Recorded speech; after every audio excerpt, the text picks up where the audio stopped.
Ingvar, tap gegn Breiðablik, hvað fór úrskeiðis í leiknum? Það fór allt úrskeiðis.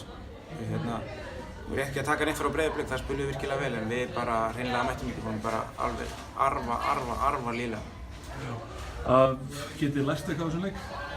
Ég meina, við hljótum að læra heilan helling. Við vitum það og við erum búin að tala um það núna fyrir tímabilið að við þurfum að mæta einhvern einasta leik tilbúna. Við erum ekki frábæra, við getum verið frábæra, en við erum það ekki bara á einhverju autopilot. Við þurfum að leggja okkur fram og hafa fyrir því og við ræddum við þess að fyrir þennan leik að við þyrftum að mæta klára því Breiðablik erum með hörku fínt lið.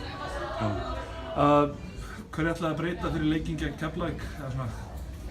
Ég meina sko, þetta er körfubolti, en hausinn, fyrst og fremst hausinn sem að þarf að viðhorfið og attitúdið sem þarf að breytast. Ég meina, við hættum ekkert að kunna spila körfubolta eftir valsleikinn. Við gleymdum því ekki, en við gleymdum að mæta tilbúnar andlega í hennar leik.